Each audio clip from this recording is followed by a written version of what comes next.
ይገርመኛል የብዙ ሰው ቋጥሮ የተፈታበት ነው በዛ ላይ ይሄ ምድራዊ ጥያቄ የምንጠይቀው ጥያቄ የሚፈታበት ስፍራ ነው ግሸን ማርያምና ስለ እውነት እግዚአብሔር ምስክሬ ነው ማንንም ሰው ግሸን እንዳይቀር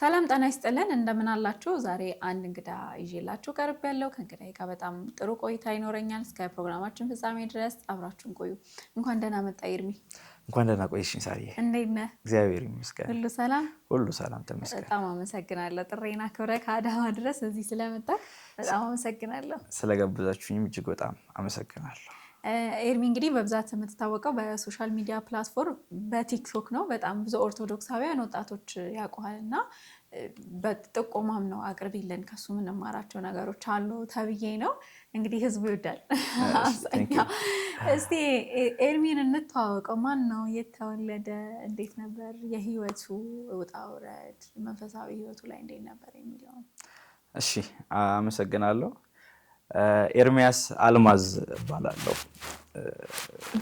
በእናቴ ስም ነው የምጠራው በእናቴ ስም ነው የምጠራው እናቴን ያሳደገችኝ እሺ በእናቴ ስም ነው የምጠራው የአርሲ ልጅ ነኝ አርሲ ሁሩታ ነው ተወልጄ ያደግኩት አብዛኛው ህይወቴ 80% ሁሩታ ላይ ነው እዛ ሁሩታ ማርያም ቤተክርስቲያን ውስጥ ነው ያደግነው ከዛ በተረፈ ደግሞ ውሏችን በከተማ ውስጥ ነበር እና እንደዚህ ያን አሁን ኑሮ አዳማ ላይ ነው በአዳማ ነው የምኖረው ከአንደኛ እስከ 9ኛ ክፍል ያለውን የተማርኩት አርሲ ሁሩታ ላይ ነው ከ9 እስከ 12 ደግሞ የተማርኩት ከ10ኛ እስከ 12 የተማርኩት አዳማ ከተማ ነው የተማርኩት እንደዛ ያለ እስካሁን አለን በጣም ጥሩ ብዙ ሰው የአዳማ ልጅ ነው የምትመስለው እንጂ የአርሲ ልጅ አትመስለው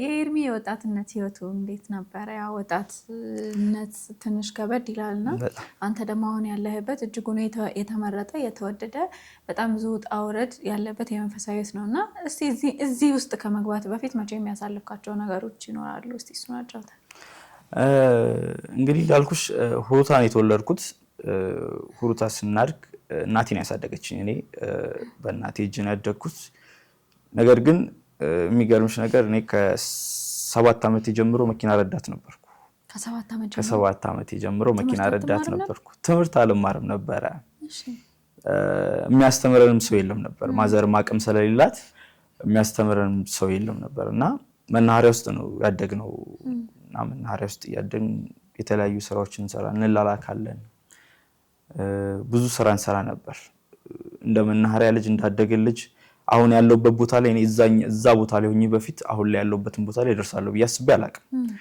ወደ ቤተክርስቲያን እመጣለሁ ብዬ በፍጹም አስቤ አላቅምና በአጋጣሚ እግዚአብሔር ፈቀደና ወደ ቤተክርስቲያን ህይወት መጣው ግን ይሄ ሁሉ ነገር ሲደረግ በእልህ ነው የመጣው ጋራጅ ቤት ውስጥ ሰራ ነበርና ጋራጅ ቤት ውስጥ ሲሰራ አንድ መኪና መጥቶ ሸንኮራን ሄዳለሁ ሰዶህ ያለኝ ይሄ እንግዲህ 2004 ላይ ነው ከ14 ዓመት በፊት እንግዲህ 2004 ላይ እሄዳለሁ አልኩት እና ተመልሼ ወስዳለሁ ተዘጋጅ ተጠብቀኛለኝ እናቴንም አላስፈቀድኳትም ለመሄድ ጉጉት ስለነበረኝ የት ነው በሚለው ከዛን በጠብቀው ሊመጣ አልቻለም አጋጣሚ እልህ ያዘኝና በሌላ መኪና ያቆራረጥኩ ሸንኮራንስ ደረስኩ ብቻዬን ሸንኮራንስ ደረስኩ ከሸንኮራንስ በኋላ እንግዲህ እግዚአብሔር ጠራኝና ወደ ቤተክርስቲያን መሄድ አዘወተርኩ ቤተክርስቲያንን ማወቅ ጀመርኩ በመጠኑ ቤተክርስቲያን መከታተል ጀመርኩ ከዛ በኋላ ገዳማት ላይ ያለኝ ህይወት እጅግ በጣም ፍቅር ያዘኝ ከገዳማት ያለው ሁሉም ነገር ይለያል ገዳማት ላይ ሙሉ ህይወቴ ገዳማት ላይ ሆነው በጣም ደስ ይላል አንዳንድ ጊዜ የምናደርጋቸው ነገሮች ለጥሩ ይሆናል ያው ጥሩ አይደለም ለጥሩ ነገር ሲሆን ደግሞ ያው ጥሩ ነው የሚሆነው ምናልባት እግዚአብሔር ያን ሰውዬ መጥቼ ወስደሃለሁኝ ብሎ ከዛ መተው ራሱ አንተን የሚጠራበት የራሱ መንገድ ይሆናል ማለት የምታስተውል ከሆነ ሁላችንም የራሳችን መጠሪያ መንገድ አለና በተለይ ከቤተክርስቲያን ወይ ከዓለማዊ ህይወት ውስጥ የሚኖሩ የሚባሉ ሰዎች በተለያየ መንገድ ነው የሚጠሩት እንግዲህ እንዳልከኝ ወደዚህ ወደ ሸንኮራ ከመሄድ በፊት የልጅነት ህይወት እና ግማሽ የወጣትነት ህይወት ላይ በስራ ነው በጋራጅ ነው እያሳለፍክ የነበረው። ምንም ቤተክርስቲያን የሚሄድ ነገር የመከታተል ነገር አልነበረም በዛ ላይ? የለም። የሚገርምሽ ነገር እኔ ሁሩታ ላይ እንግዲህ ትልቅ ቤተክርስቲያን አለች።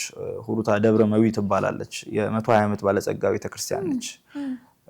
እንደውም አሁን ብፁዕ አቡነ ኤልሳ የአርሲ ሀገረ ስብከት መቀመጫቸውም ጭምር ነው። የትውልድ ስፍራቸውን ይሳቸው እና ከቤተክርስቲያኑና የኛ ቤት 100 ሜትር አይራራቅ ቤተክርስቲያን። እኛ እንግዲህ እኔ ቤት ውስጥ ተኝቼ የቤተክርስቲያን ቅዳሴ ይሰማል። እያንዳንዱ ቤተክርስቲያን ውስጥ የሚደረግ ትምህርት ወንጌል ይሰማል። ነገር ግን ቤተክርስቲያን የሚሄድ እንትንም የለም። ከቤተሰቦቻችን ውስጥም አሁን ላይ እንግዲህ ካለሁት ለቤተክርስቲያን ትንሽ ቅርብ የምለሰው ግን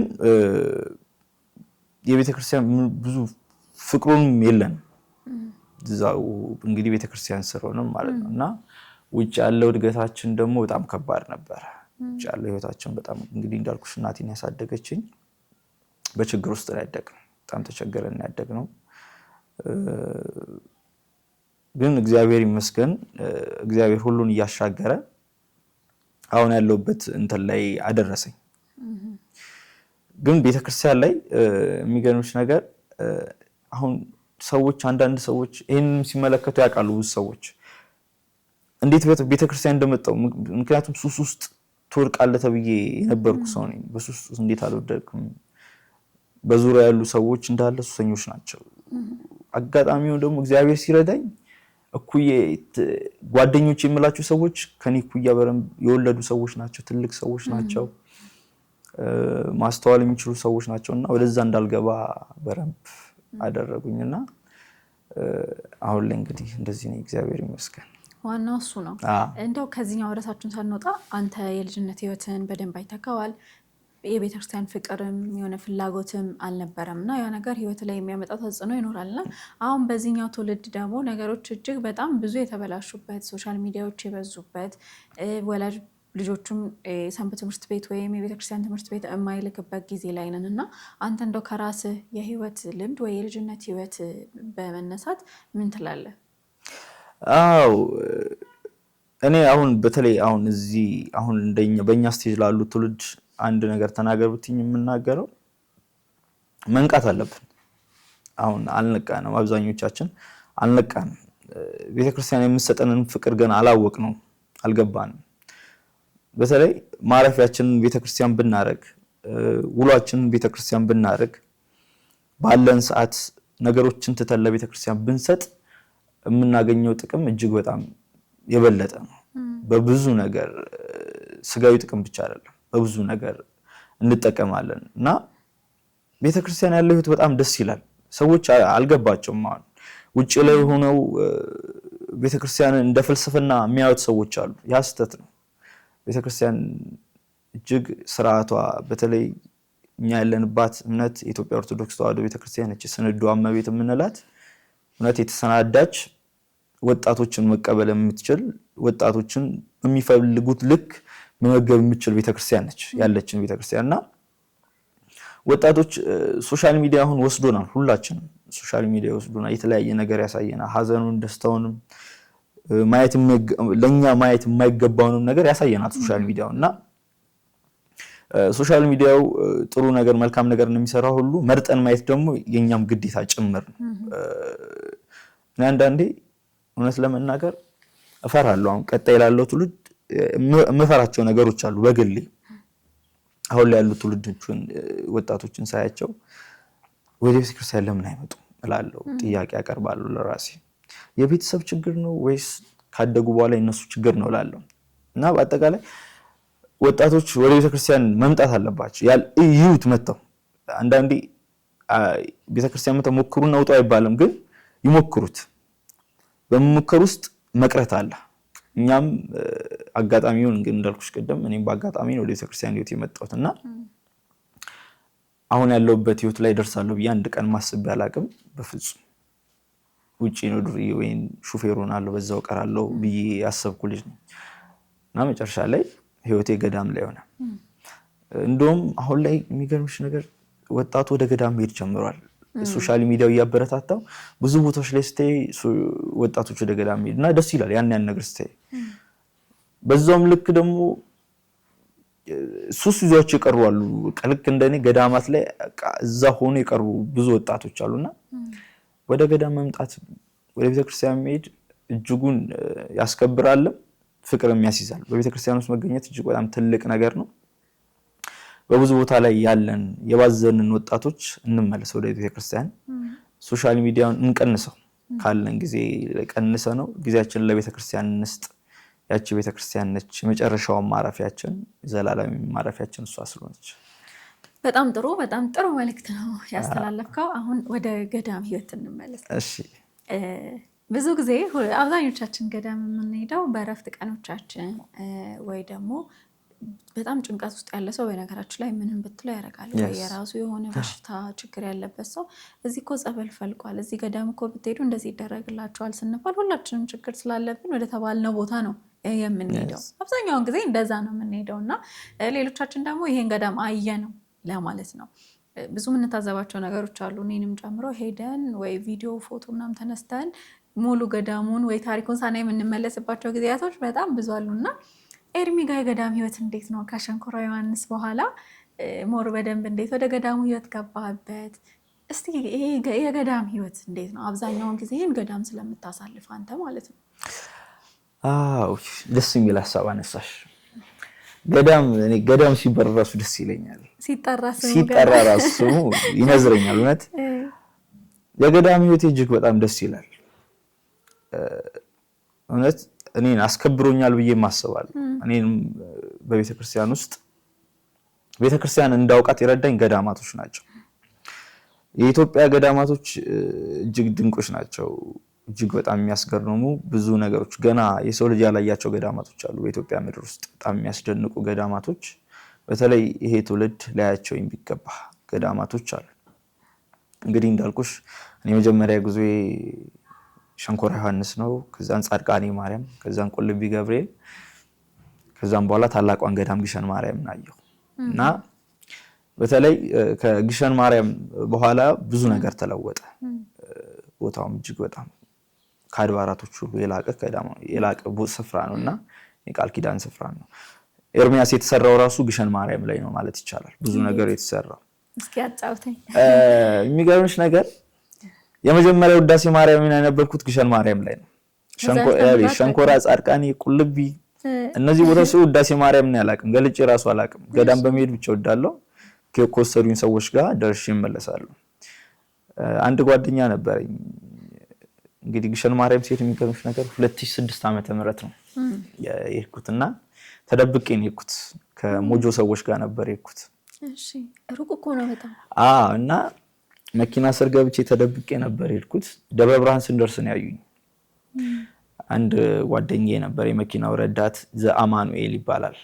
እና እንዴት መጣህ አለኝ። በቃ መጣሁ መሄድ ስለምፈልግ መጣሁ አልኩት። እና ሰው ደነገጠ። በቃ ይመለስ በሌላ መኪና ምናምን ብር ከፍለንለት አሉ። እኔ በፍጹም አልመለስም። ገና ከውርታ ስወጣ ለእናቴ ግሸን ማርያም እሄዳለሁ ብዬ ነግሬያታለሁ። አሁን ስመለስ እሷም ለሰፈር ሰው ተናግራለች፣ ደግሞ እዛ መነጋገር ያደርጓታል። ስለዚህ አልመለስም አልኳቸው እና ወደ ግሸን ማርያም ጉዞ አቀናን። ከሄድን በኋላ እጅግ በጣም ደስ አላቸው። መዘመር ጀመርኩ መኪና ውስጥ። ስዘምርላቸው ደስ አላቸው፣ ወደዱኝ። 2006 እንግዲህ ግሸን ማርያም ደረስን። ዘአማኑኤል ያልኩሽ ልጅ ዲያቆን ነው፣ ግን ረዳት ነው። መኪና ላይ ረዳትነት ነው የሚሰራው፣ ዲያቆን ነበር። ውዳሴ ማርያም አንብባለኝና ውዳሴ ማርያም ትንሽ ይባች በቀዩ የምትሸጠው 30 ብር ነበረች ይመስለኛል የዛኔና ገዝቶ ሰጠኝ። የመጀመሪያ ጊዜ ውዳሴ ማርያምን አነበብኩ ግሸን ማርያም ላይ። ከዛ በኋላ ኤርሚያስ በረምብ ተሰራ፣ ብዙ ነገር ተቀየራል ግሸን ማርያም ላይ። ስቲል አሁን ላለውበት ህይወት አሁን በመጠኑም ለደረስኩበት ደረጃ የግሸኗ ማርያም ትልቅ ባለውለታዬ ነች እና ግሸን ማርያም ላይ ተጀመረ ይሄ ህይወት። ከግሸን ማርያም በኋላ ብዙ ስፍራዎችን አየን። ከዛ በኋላ ብዙ የሚያስደንቁ ገዳማቶችን አሉ። እንደዚህም አለ እንዴ! እግዚአብሔር እንዴት ነው ስራው? እንዴት ቢፈጥረው ነው ድንቅ ሰውን ይሰራው ወይስ እግዚአብሔር ነው ይሰራው እስከምንል ድረስ ድንቅ ገዳማቶችን አየሁ በኢትዮጵያ ምድር ላይ። ብዙ ገዳማቶችን አየሁ እግዚአብሔር ፈቅዶ። በተለይ አሁን ያለ ወጣት ሊሄዱባቸውና ልጠቁማቸው እንፈልጋቸው ገዳማቶች አሉ። በዚህ አጋጣሚ እንግዲህ በኢትዮጵያ በአጠቃላይ ምን ያህል ገዳማቶች አሉ ይመስልሻል? በግምት 1100 ገዳማቶች አሉ ኢትዮጵያ ላይ ብቻ። ገዳማቶች ብቻ ነው ያልኩሽ፣ አድባራቶች ሳይሆን ገዳማቶች ብቻ ብዙ ነው። 1100 ገዳማቶች አሉ እና እነዚህ ገዳማቶች እጅግ ድንቅ ናቸው። እኔ በህይወቴ ከሄድኩባቸው ገዳማቶች በጣም የሚያስደንቀኝ ታላቁ ገዳም የአባታችን የአቡነ መልከጸዲቅ ገዳም ነው። እንግዲህ ትሰሚዋለሽ ይመስለኛል። አቡነ መልከጸዲቅ ገዳም የሰው ልጅ ተቀብሮ አጽም የማይበሰብስበት ነው።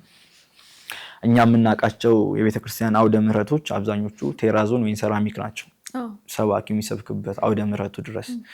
በአቡነ መልከጸዲቅ ገዳም ግን የሰው ልጅ አጽም ነው አውደ ምሕረቱ ሙሉ የሰው ልጅ አጽም ነው። ምረግጩም አጽም ነው ከስር ማለት ነው። አዎ እንዲህ በጣትሽ ስትፈለፍይ አጽም ታውጫለሽ። የሰው ልጅ ይቀበርና በ7 ዓመቱ ከተቀበረበት ይወጣል። ከዛ አጽመ ቅዱሳን ተብሎ ማስቀመጫ አለ። የሚመጡ ኦርቶዶክሳውያን የሚመጡ ምዕመናን ጎብኚዎች ያንን አጽም ያያሉ። በየትኛውም ሰዓት ላይ ስቴጂ ሰዎች ይቀበራሉ። ከተቀበሩ ከ7 ዓመት በኋላ አጽማቸው ይወጣል እና ሙሉ ከቤተ መቅደሱ ውጭ ያለው እንዳለ የሰው ልጅ አጽም ነው። ቃል ኪዳን እግዚአብሔር አምላክ ለጻድቁ ለአቡነ መልከጸዲቅ የሰጣቸው ቃል ኪዳን ነው። እጅግ ድንቅ ገዳም ግን በረምፕ በተለይ እኛ የደከመን ወጣቶች መሄድ ያለብን ስፍራ የምንለው ከዚህ ከአዲስ አበባ 137 ኪሎ ሜትር ላይ ወደ ኮኬለሽ ማርያም ስንሄድ የምናገኘው ገዳም አለ። ዳግማዊ ጎልጎታ ይባላል። ዳግማዊ ጎልጎታ ሄደሻል? እና እንዴት ነበር አምሳለ ሲሆን? አረስ ነገሩን ግቢ ተማሪ ሆኜ ነው የገባሁት እና እኔ ስለ አምሳለ ሲሆን ያኔ ምንም ነገር አላውቅም። ከዛ እንሂድ ተባለ። በቃ ዳግማዊ ጎልጎታ እንሂድ ተባለ ምናምን። በግቢ ነው በግቢ ጉባኤ ሄድ ነው ሄደን ማለት አስታውሰዋለሁ። ለመጀመሪያ ጊዜ ነው እንደዚህ አይነት ነገር ያየው። በቃ አምላኬ የዛሬን ብቻ ማረኝ እንጂ ሁለተኛ እኔ አንተን የሚያስቀይም ነገር አልሰራም። የሆነ በዚህ ስትሄድ ድንጋይ ይፍቃል። ከዛ ደግሞ አለ ማብራት አይቻልም፣ የሆነ ገደል አለ ትባላለህ። እንዴ በቃ እኔ በምን ጭንቀቴ ነው የመጣሁት ነው ያልኩት። ምን አለ ባልመጣ ነው ያልኩት። እና ትንሽም ቢሆን በጣም ትንሽም ቢሆን የሲኦልን ነገር አይተናት ነው የወጣነው ለራሳችን። እንግዲህ ከሄድሽበት ዳግማዊ ጎልጎታ እጅግ በጣም ድንቅ የሆነ ስፍራ በጣም ድንቅ። እንግዲህ በአባታችን በአባ ገብረ ኪዳን ከ1990ዎቹ ጀምሮ የተፈለፈሉ ዋሻዎች 55 ፍልፍል ዋሻዎች ያሉበት ገዳም ነው ዳግማዊ ጎልጎታ። እርግጠኛ ነኝ አንቺ ስቴጂ 81 ሜትር ነበር አምሳለ ሲሆኑ ቆይቷል። 81 ሜትር ነበር። አሁን 120 ሜትር ነው ተጨምሯል። እና አለ ከ120 ሜትርም ከፍ ይላል። ግን አሁን ላለው ትውልድ ይብቃ ተብሎ ቆሟል። እና በጣም የሚያስጨንቀው በጣም ያስጨንቃል። ከኔ ጋር የሚሄዱ የአዳማ ጉዞ ተጓዦች በጣም ብዙ ህይወታቸው የተቀየረ ሰዎች አሉ፣ ወጣቶች እዛ ገዳም ከሄዱ በኋላ እውነቴን ነው የምልሽ በብዙ ነገር ተምሯል። የሚሰሩትን ኃጢአት እንዴት አስፈሪ እንደነበረ ያዩበት ስፍራ ነው ያ ስፍራ። እና በጣም ብዙ የተመለሱ ሰዎች አሉ ያንን ስፍራ። ማንም ሰው በህይወት ዘመኑ እንደው ጉልበት ሳይከደው አቅም ሳይፈትነው ማየት አለበት ስፍራ ዳግማዊ ጎልጎታ። እና በጣም ድንቅ የሆነ ስፍራ ነው። 120 ሜትር አምሳለ ሲኦል ያለበት ስፍራ ነው። እና ግራጅሽን ይዘሽ የምትሄጂው ቀኝሽን ከለቀቅሽ ሰፊ ነው ወደዛ ያስፈራል። እኔ በጣም አንዳንዴ ውስጥ ሆኜ አምሳለ ሲኦል ውስጥ ሆኜ ብዙ ነገር ይገጥመኛል። እጃቸው የምገፋቸው ተጓዦች አንዳንዶች ሁለተኛ ከዛሬ ጀምሮ ኃጢአት አልሰራም እየተናዘዙ ነው የሚወጡትና አሉ። በነገራችን ላይ ዳግማዊ ጎልጎታ ብቻ አይደለም ቅዱስ ላሊበላም አለ። ኢቲሳ ተክለ ሃይማኖትም አለ። ኢቲሳ ተክለ ሃይማኖት እንደውም ኢቲሳ በጎርፍ ውስጥ ነው የምትሄጂው። ውሃ አለው ኢቲሳ። ያሟልጫል፣ በጣም ያሟልጫል። በስማም በቃ ወደኩ አልወደኩ ጩኸት ነው ማለት በጣም ያስፈራል። በጣም ያስፈራል። ኮኬለሽ ማርያም አለ፣ ግን ትንሽ ነች። ኮኬለሽ ማርያም ትንሽ ነች። ትልቁ ግን ካለው አምሳለ ሲኦል ኢትዮጵያ ውስጥ ዳግማዊ ጎልጎታ ትልቁ ስፍራን ይወስዳል እና በጣም ድንቅ የሆነ ገዳም ነው። ማንም ሰው እንዳይቀር እውነት እንዳይቀር እኔም በዚህ ምስክር ነኝ ስላየሁት ከአዲስ አበባ በጣም ቅርብ ነው ማንም ሰው መሄድ አለበት ያ ስፍራ ላይ ማየት አለበት በቃ ቤተሰቦቻችሁን ይዛችሁ ሂዱ ወጣቶች ሂዱ ራሳችሁን ፈትሹ ማን እንደሆናችሁ ራሳችሁን መገመግሙበት ስፍራ ነው ያ ስፍራ እና ቤተክርስቲያን በዚህ ልክ የተሰራች ነች የአባቶቻችን በረከት ይደርብንና እንግዲህ አባታችን አባ ገብረ ኪዳን ታላቅ አባት ናቸው እንግዲህ በ34 ዓመታቸው ያሁሉ 55 ፍልፍል ዋሻዎችን የፈለፈሉት እኛስ በ30 ምናምን ዓመት ዕድሜ ውስጥ ያለ ሰው ምን ሰራ ያን መፈተሽ ያስፈልጋል እንግዲህ ገዳማቶች እጅግ በጣም ድንቆች ናቸው ስለ አምሳለ ሲኦል ስታነሳ እንዳልኩ ነው በጣም ትዝ ይለኛል የመጀመሪያዬም ስለሆነ አይቼም ስለማላውቀው እንደዚህ አይነት ነገር ሰምቼም አላውቅም እዚህ አዲስ አበባ ላይ ነው የሰማሁትና ስንገባ እውነት አልመሰለንም ነበር በቃ ለማየት በቃ ለመጎብኘት ነው አዲስ ነን ምናምን ነገር ለትምህርቱ ከዛ ቀጥ ብለን የገባነው ግን ቢያንስ ኃጢአት እኮ መስራታችን እኮ አይቀርም ምንሰራው ኃጢአት ግን ወዴት እንደሚወስደን ቢያንስ ተረድቼ ነው የወጣሁት በግል ማለት ነው ይሄ እንደዚህ ከሆነ ማለት አምሳለ ሲኦል ማለት አንድ አባት የሚያስጎበኙን ሲነግሩ ከእንዴት ነው በማንኪያ ይሄ ከብረት ድስት ላይ ወጥ በማንኪያ እንደማንሳት ነው ከዚህ እጥፍ በላይ ድርብ ጨለማ ውስጥ ነው የምትገቡት ይሄ ማለት ከዛ ምን ተሰማኝ ቤተክርስቲያን ግን ምን አይነት ድንቅ ነች አልኩኝ እንዴት አድርጋ ነው ልጆቿን በምሳሌ የምታስተምረው የምታስተውል ከሆነ ክርስቶስ ደቀ መዛሙርቱን ሐዋርያቱን በምሳሌ ያደረገ ነበር የሚያስተምረው በቃ ቤተክርስቲያን ማለት ይቺ ነች እውነተኛ ክርስቶስ የመሰረታት ይቺ ነችና አሁን አምሳለ ሲኦል ብትለኝ ዝም ብለህ ብትነግረኝ ምንም አይሰማኝም አሁን ባሌር ኑሮ ምናምን ነው እንዴ ምናምን ነው ግን አሁን ግን ስላየሁት እረዳዋለሁ እንዳልከው ኢቲሳን በጣም ያስጨንቅ ነበር በጣም ያስጨንቃል በቃ ነፍስ ውጪ ነፍስ ግቢ የሆነ እንዴ ነው ጣር በለው የላሊበላውንም አይቼዋለሁኝ እንዳጋጣሚ ሆኖና ቤተክርስቲያናችን ምን አይነት ድንቅ ናት ነው እንደዚህ አይነት ቦታዎችን ስናይ ትልቁ ጥቅማችን ነገ ለምንሰራው ነገር ቢያንስ እንጠነቀቃለን መጠንቀቅ ባንችል እንኳን በቃ ያቺን ነገር ስላየናት ቶሎ ብለን እንሳይደን እንባለን ማለት ነው የሚገርምሽ ነገር በየሳምንቱ አልቀርም ዳግማዊ ጎልጎታ ሁልጊዜ እሄዳለሁ ቅዳሜ እሄዳለሁ እሑድ እመለሳለሁ ሁልጊዜ እሄዳለሁ እና ሁልጊዜም አምሳለ ሲኦል ውስጥ ገባለሁ እና እንግዲህ ሁልጊዜ እመላለሳለሁ ቦታውን አውቀዋለሁ ነገር ግን ሁልጊዜም ለኔ አዲስ ነው ያ ቦታ የሚገርምሽ ነገር እና ላሉ ውስጥ ገባና ያኛው ዋናው ሲኦል ነበልባል ያለበት እንዴት ይሆን እንዴት ነው የሚያቃጥለው እና እግዚአብሔር አምላክ ሆይ እንደው በቃ በለኝ አሁን በቃ አሁንም ውስጦኝ እኮ ባዝናለሁ እኮ እንደ አንድ እንትን እንደወጣት ብዙ ነገር ያምረኝና ባዝናለሁ በጣም ባዝንበት ጊዜ ይበዛልና ግን በቃ ማረኝ ጌታ ሆይ ማረኝ እና በጣም ያስፈራል እንደውም ይመስለኛል ኢቲሳ ተክለ ሃይማኖት ይመስለኛል ልክ አምሳለ ሲኦልን እንደወጣን መጀመሪያ የምናየው እመቤታችንን ስላለ ነው አይደል ኢቲሳ ነው አይደል ኢቲሳ ተክለ ሃይማኖት እሱ የሱ ነገር ራሱ ምክንያቱ ለምን እንደዛ እንደተደረገ በቃ ከሲኦል መውጫችን እመቤታችን ነች ክርስቶስን የወለደችልን እመቤታችን ማምለጫችን እሷ ነችና እኔ በጣም ነው የምኮራው በዚህ አጋጣሚ ኦርቶዶክስ ሆኜ በመፈጠሬ እንደዚህ አይነት ቦታዎችን ሳይ ደግሞ አሁን ያነሳው ሜንሽን ያረከው ቅድም አለ ግሸን እኔ በህይወቴ በጣም ትልቅ ቦታ መሰጣት ቦታ ናት እኔ የትኛውም ኦርቶዶክስ የትኛውም ክርስቲያን ግሸንን ሳያይ እንዳይሞት ከሚሉት ወገን በቃ እዛ ሂዶ ህይወቱ የማይቀየርለት ያልተቀየረለት በጭራሽ ማንም ሰው የለም እኔ እንዴ ይምጣ እስቲ እኔ አልተቀየረልኝም እና ሱስ ነው የሚሆነው ኦልሞስት ለ7-8 ዓመታት ይጃለሁኝ አቋለኝ በቃ የቀኑ ሲደርስ እንደውም እንዳጋጣሚ ዛሬ ዓመት አልሄድኩምና በቃ እንዴት እንደተጸጸትኩኝ እንደ አዲስ ነው አሁን ልክ አንተ ቅድም አምሳለ ሲኦል ገብተህ እንደ አዲስ እንደሚሰማው ሁሉ እኔ ግሸን ስሄድ እንደ አዲስ ነው በቃ ይሰማኝ እንደ አዲስ ነው ራሴን እዛ ውስጥ ማገኘው የሚገርምሽ ነገር እዚሁ ላይ ላንሳለሽ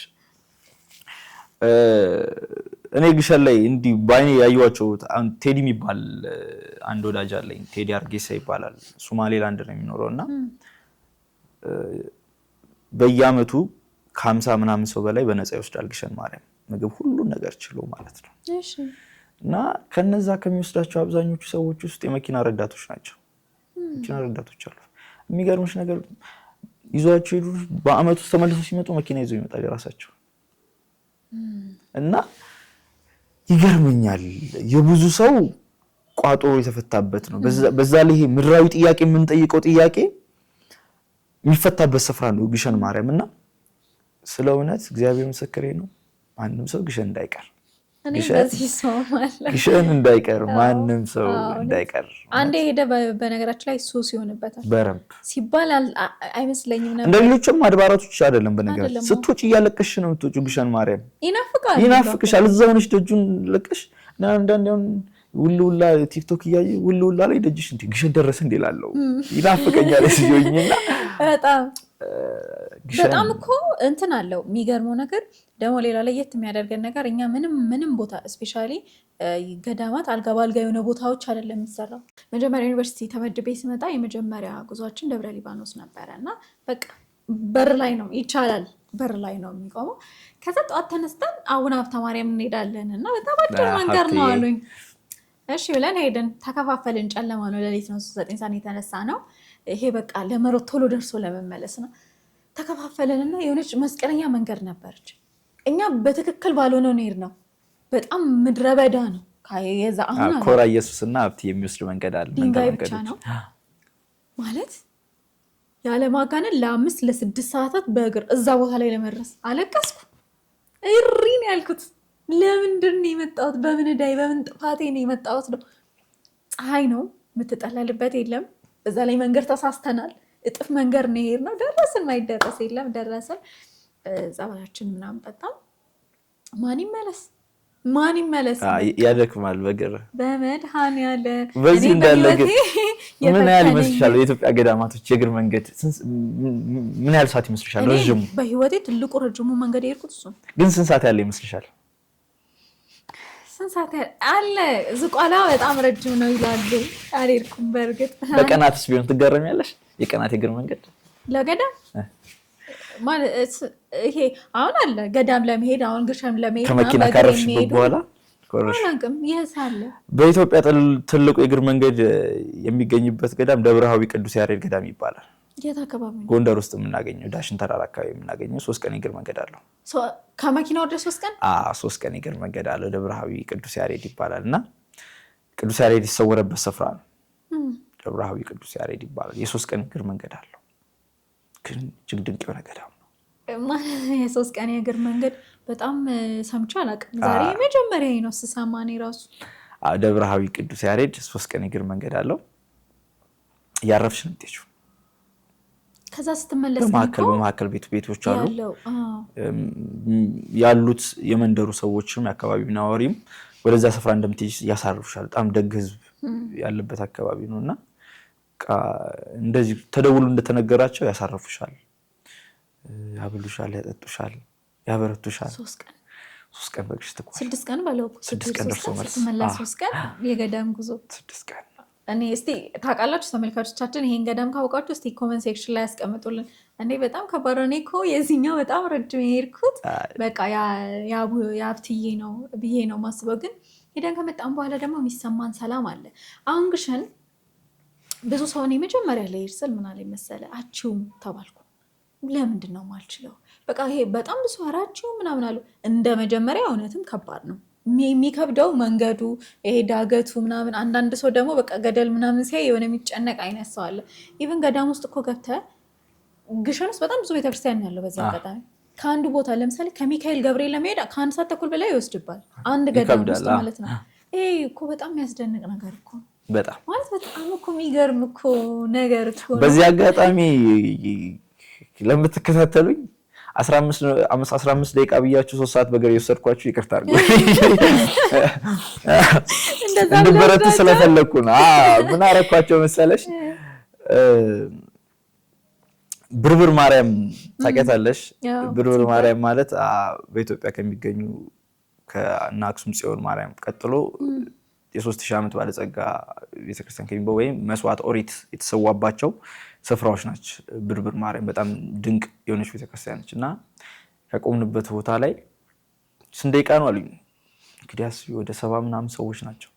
አረ ቅርብ ነው እዚህ ጋር 15 ደቂቃ ነች አልኳቸው እና እናቶችም ምናምን ነበሩ። 2 ሰዓት ተኩል ምናምን በእግራቸው ወሰድኳቸው። ተናደዱብኝ። ግን ደርሰው ደጇን ሲያዩት ቀለላቸው። እንደዚህ ነው አንዳንዴ ከድካምሽ በኋላ የምታርፊበት ነው ቤተክርስቲያን። እውነት ነው በጣም እና አንዳንዴ የምንደክምባቸው በእግር የምንሄድባቸው ስፍራዎች በጣም እንትን ይላሉ ስቲጂ ያበረቱሻል አሉ። በኢትዮጵያ በጣም የሚያስደንቁ እኮ የሚገርምሽ ነገር የእግር መንገድ ለምሳሌ እኔ የሚገርምሽ በዚህ አጋጣሚ ማህበረ ስላሴን ታውቂዋለሽ ሲባል ሰምተሽ ታውቂያለሽ? ስለ ማህበረ ስላሴ ልንገርሽ። ማህበረ ስላሴ ከጎንደር ከተማ 132 ኪሎ ሜትር ርቀት ላይ የሚገኝ ገዳም ነው እና ከመተማ ደግሞ 32 ኪሎ ሜትር ነው። ከሱዳን ጠረፍ መተማ 32 ኪሎ ሜትር ነው። ማህበረ ስላሴ ግቢ ውስጥ የምትገቢው ከ7 ቀን ቆይታ በኋላ ነው። ግቢ ውስጥ ነው ቤተ መቅደስ አላልኩሽ? ለምን? ህግ ነው፣ የገዳሙ ህግ ነው። እሺ በኢትዮጵያ የኢትዮጵያ ኦርቶዶክስ ተዋሕዶ ቤተክርስቲያን በአንደኛ ደረጃ ላይ የምታስቀምጠው ገዳም ነው ባለው ስርዓት። ብዙ አባቶች ስውራን አባቶች የሚገኙበት ትልቅ ስፍራ ነው ማህበረ ስላሴ ገዳም። እና የሚገርምሽ ነገር ማህበረ ስላሴ ከ30 ደቂቃ ወደ ገዳሙ ለመድረስ ሲቀርሽ በባዶ እግርሽ የምትጓዡ 30 ደቂቃ እዛ ጋር ምልክት አለ። ከዛ በኋላ በባዶ እግርሽ በአመት 2 ክፍት ነው ቤተክርስቲያኑ። ግቢ ውስጥ መግባት ይችላል። የቅድስት ስላሴ ዓመታዊ ክብረ በዓል ጊዜ የሚመጣው ምዕመን ቤተክርስቲያን ውስጥ ገብቶ ክብረ በዓሉን አክብሮ መመለስ ይችላል። ከዛ ውጭ ግን 7 ቀን ቆይተሽ በበዓት ውስጥ ማረፊያ ያለ ቆይተሽ ከ7 ቀን ቆይታ በኋላ ነው ወደ ማህበረ ስላሴ ገዳም ወደ ግቢ ውስጥ መግባት የምትችይው። እሳት ትገቢያለሽ፣ አባቶች አሉ እዛ እና ከቀኑና በኋላ ነው ለዛ መገኝና ማህበረ ስላሴ በጣም ድንቅ። ዶክተር አለማየሁ ዋሴ እርግጠኛ ባልሆንም ዝጎራ መጽሐፍ ላይ ይመስለኛል ገልጾታል። ስለ ማህበረ ስላሴ በስፋት ገልጾታልና በጣም ድንቅ የሆነ ስፍራ ነው ማህበረ ስላሴ ይባላልና በጣም አስደናቂ ናቸው። በጣም ብዙ አሉ ያልተነኩ ያልተወራላቸው። አሁን እኔ እየነገርከኝ አላቅ ስለ ማህበረ ስላሴ አላቅም።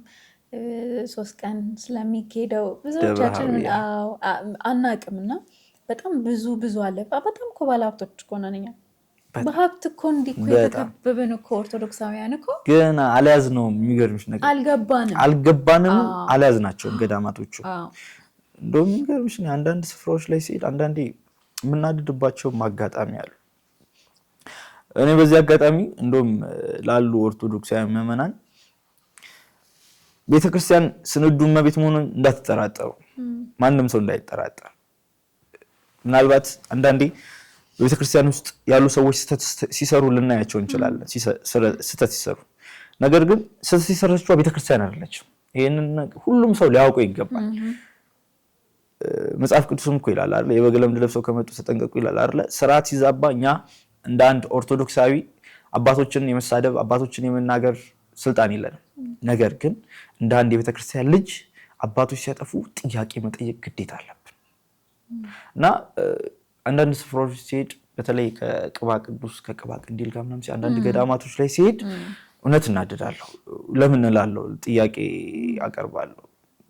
እንደምታውቂው ቅባ ቅዱስን ከካህኑ በስተቀር ማንም ሰው ሊነካው አይችልም። ዲያቆኑ እንኳን መንካት አይችልም። እና እንደውም የያዕቆብ መልእክት ላይ ምዕራፍ 5 ቁጥር 14 ላይ ተጠቅሷል። ምን ይላል?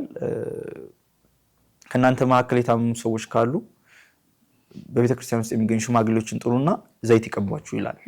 ያ ዘይት ምንድነው? የተቀደሰ ቅባ ቅዱስ ማለት። ስለዚህ ካህኑ አንዳንድ ስፍራዎች ላይ ለገንዘብ ብለው የተለወጡ እንትኖች አሉ። ነገር ግን የለወጠችው ቤተክርስቲያኗ አይደለችም። ይሄን ነገር ሰው ነው፣ እዛ አካባቢ ያለ ሰው ነው አገልጋዩን የቀየረው እንጂ ቤተክርስቲያኗ አይደለችም። ቤተክርስቲያኗ ስንዱ እመቤት ነች። የሚለወጥ የሚሻር ታሪክ የላትም። የነበረ የሚቆይ ድንቅ ስርዓት ድንቅ ስጦታ ያላት ቤተክርስቲያን ነች። በዚህ ቤተክርስቲያን ውስጥ መገኘት እጅግ በጣም እድለኝነት ነው። ኤርሚ እንደው ስንት ገዳሞችን አይተሃል እስካሁን? ታውቃቸዋለህ በቁጥር? የሚገርምሽ ነገር እጽፍ ነበረ። እንደውም ከወር በፊት 157 ደርሼ ነበረ። 157 ገዳማትን ደርሼ ነበረ። አሁን 165 አካባቢ ሳልጠጋ በጣም ብዙ እኮ ነው። አልቀረም።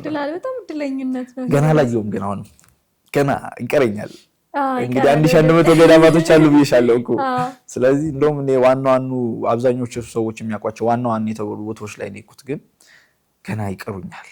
እግዚአብሔር እድሜና ጤና ከሰጠኝ ጉልበቴን አቅሜን ካላለቀብኝ ገና እሄዳለሁ። ሰዎችንም በምን ደንቃለሁ መሰለሽ እንደው የኔ ኃጢአት ቢበዛ እንኳን በእኔ ተነሳ ሄዳኑ ሰዎች አሉ። ስለ እውነት በድፍረት መናገር የምችለው ነገር በአይኔ ብዙ ሰዎች ድነዋል። ምክንያት አድርጎኛል፣ የሆነ ቦታ ላይ አስቀምጦኛል ብዬ እላለሁ በዚህ ጉዳይ ላይ ማለት ነው። እና ብዙዎች ድነዋል በብዙ ገታ ድንቅ ጸበል የሚገኝባቸው። እኔ በዚህ እንደውም ሳልወጣልሽ ንገርሽ ስለ ዳግማዊ ጎልጎታ ስለ ጸበሉ ታውቂያለሽ? ስለ ዳግማዊ ጎልጎታ ጸበል ጠጣሁኝ እንጂ ብዙም አላውቅም። አታውቂም አይደል?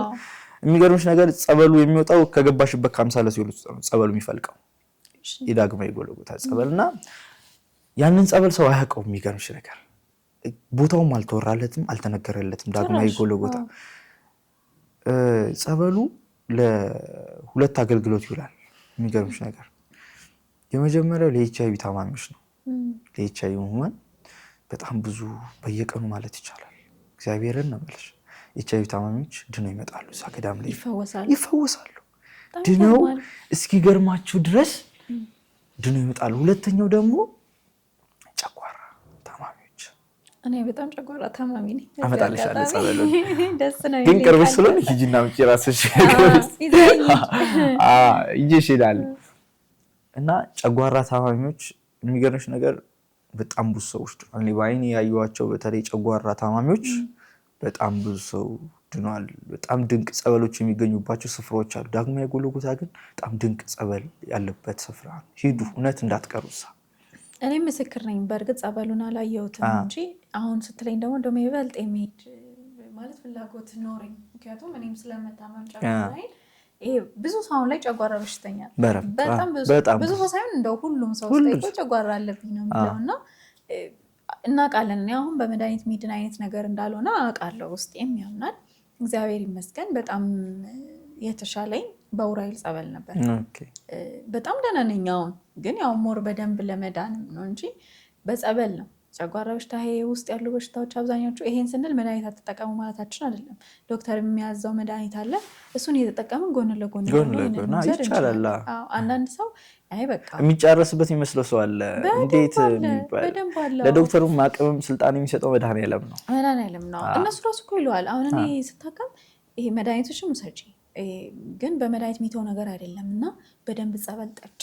እንደውም ዶክተሩ ያቀኛል እንዲህ መንፈሳዊ ስራ ላይ ና የሚያድንሽ ጸበልሽ ነው እና በደንብ ጸበል ጠጪ ነው ያለኝ። መድኃኒቱን ታይ አይደለም ያለኝ። እና እንደዚህ አይነት ቦታዎች መሄድ አለብን፣ መዳን አለብን። አብዛኞቻችን ታመናል እኮ ጤናችን ታሟል ወይ በጤና መራመድ ብንችል ብንሰራ ልብሳችን የሸፈንን በነገራችን ላይ አይምሯችን ታማሚ እኛ የሚገርምሽ ነገር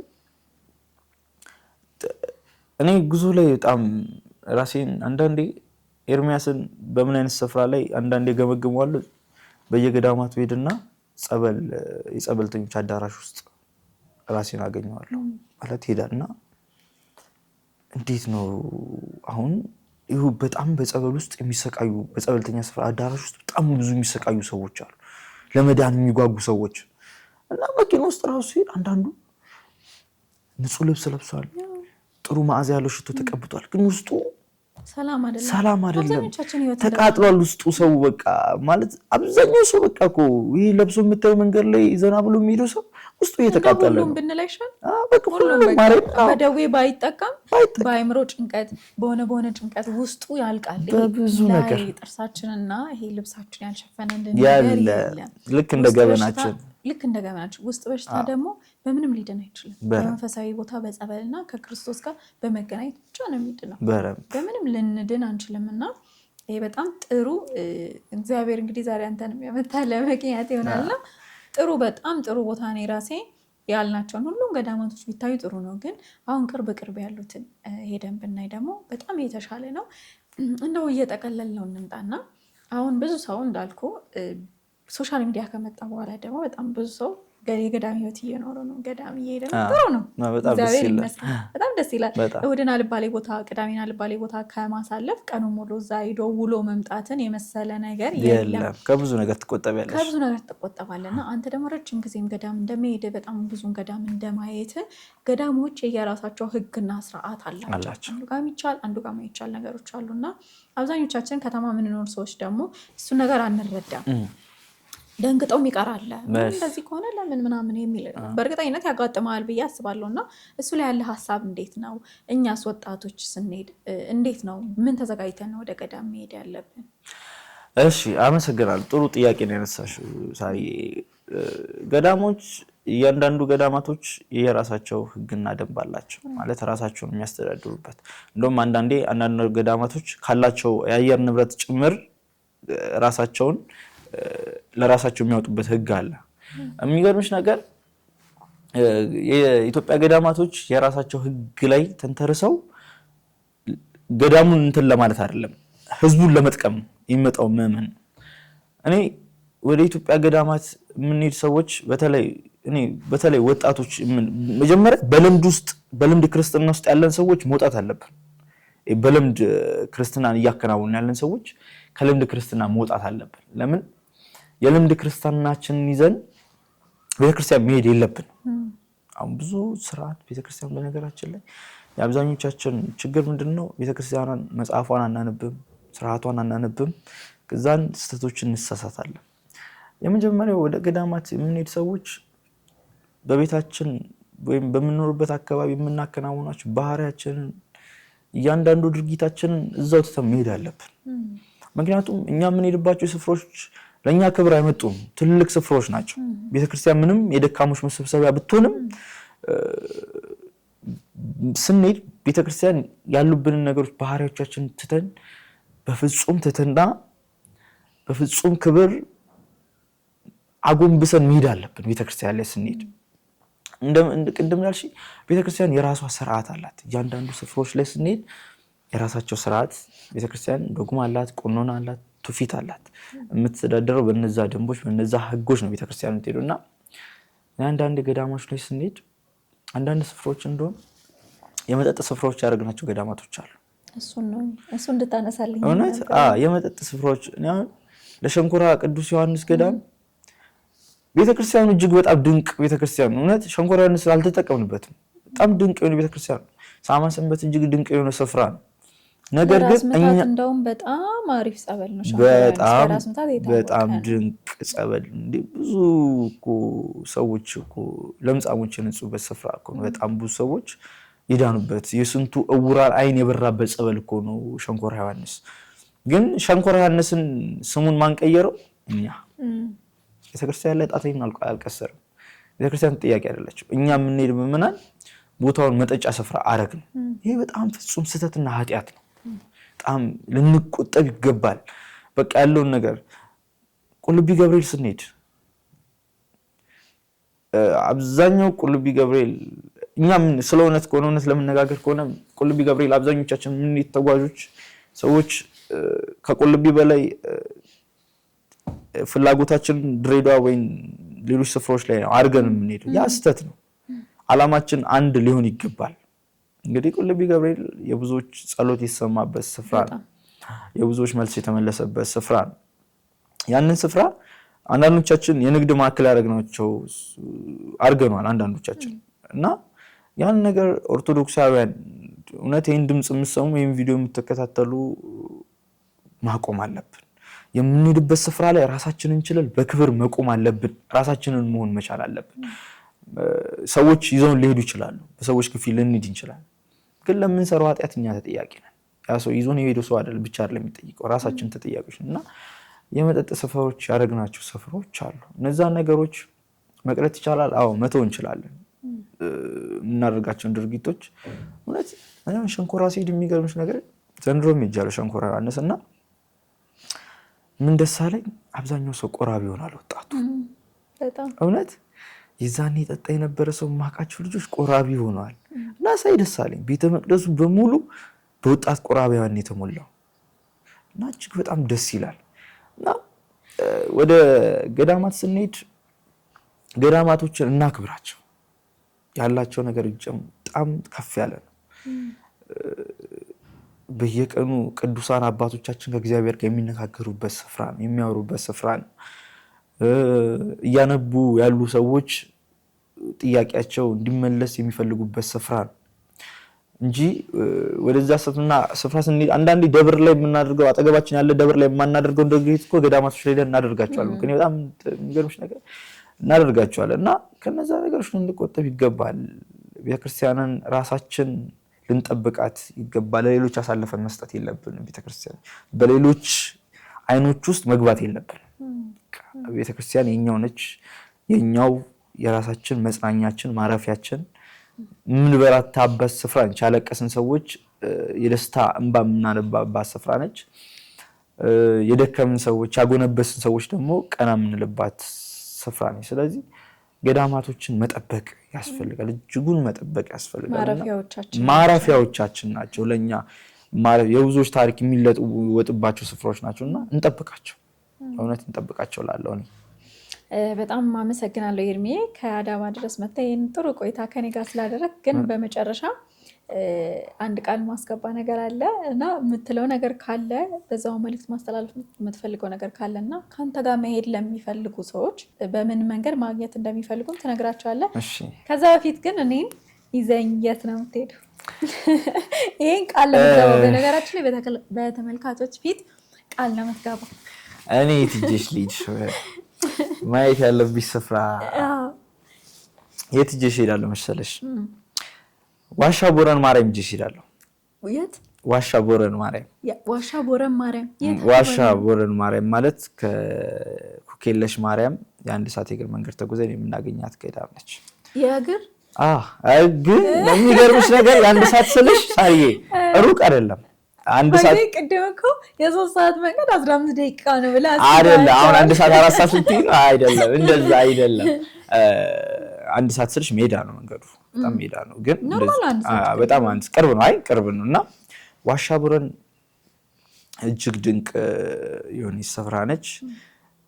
እዛ ስንሄድ አንዴ ነው የሄድኩት እኔ በህይወቴ እዛ ስፍራ ላይ። ግን ደግሜ መሄድ ፈልጌ አልተሳካልኝም። ግን አብረን እንሄዳለን።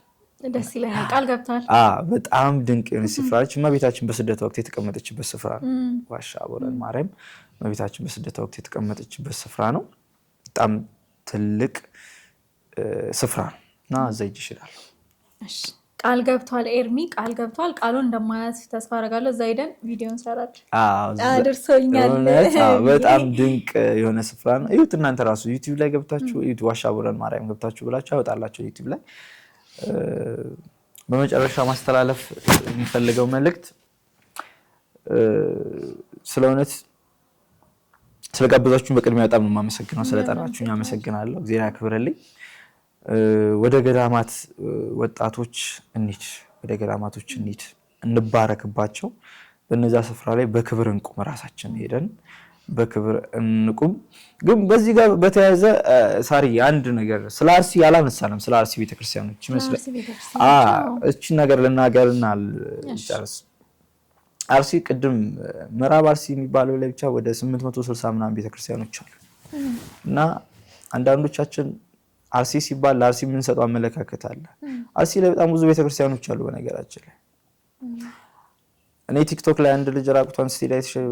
አዎ አይቻለሁኝ። እንደውም ልጠይቅ እያሰብኩኝ ነበር። ራቁቷን እየሄደች ከዛ በኋላ ድና ምናምን አይቻለሁኝ ቪዲዮ። እና አርሲ ላይ በጣም የሚደንቁ ቤተክርስቲያኖች አሉ። በጣም የሚደንቁ በጣም የሚያስገርሙ ቤተክርስቲያኖች አሉ። ውብ ቤተክርስቲያኖች አሉ። ውብ ገዳማቶች አሉ አርሲ ላይ። እና አርሲ ላይ እጅግ በጣም ድንቅ ቤተክርስቲያኖች አሉ። እና አርሲ ላይ ችግሮች በበረከቱ ቁጥር ሁሉም አርሲ ማለታችን አይደለም።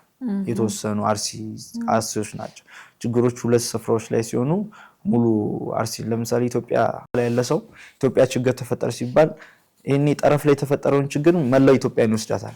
እና አርሲ ላይ በጣም በርካታ ቤተክርስቲያኖች አሉ። አርሲ ላይ የሚያስደንቁ ቤተክርስቲያኖች አሉ። እውነት ለመናገር አርሲ አብዛኛው ቦታ ላይ ሰላም ነው፣ የተወሰኑ ችግር ካለባቸው አካባቢዎች በስተቀር ማለት ነው። እና እነዛ አርሲ የተባሉ ቤተክርስቲያኖች ላይ እንሂድባቸው። በጣም የሚገራረሙ የምንፈወስባቸው ቤተክርስቲያኖች አሉ። እንደውም የኔ አካውንት ላይ ከላይ ፒን አድርጌ ያስቀምጨዋለሁ አንድ ራቁቷን ስትሄድ የነበረች ልጅ። የሚገርምሽ ነገር አርሲ ላይ የአእምሮ ህሙማን መርጃ ማህበር 2011 ላይ የመሰረትኩት ማህበር አለ እና እውቀት ለሁሉም የአረጋውያንና የአእምሮ ህሙማን መርጃ ማዕከል ይባላል። አሁንም አለ። በርካታ አረጋውያንና አእምሮ ታማሚዎች በውስጡ ይገኛሉ። አንድ ገላኔ የምትባል ልጅ ነች። ራቁቷን ስትሄድ እርቃኗን ስትሄድ የነበረች ልጅ ነች እና እሷ ልጅ ወስደናት አርሲ ላይ ቁጭራ ቅድስት አርሴማ የምትባል ቤተክርስቲያን አለች። በጣም ድንቅ ጸበል፣ ቅርብ ነው። የሚገርምሽ ነገር ከአዲስ አበባም ቅርብ ነው፣ ከአዳማም በጣም ቅርብ ነው እና በጣም ድንቅ ጸበል ነው።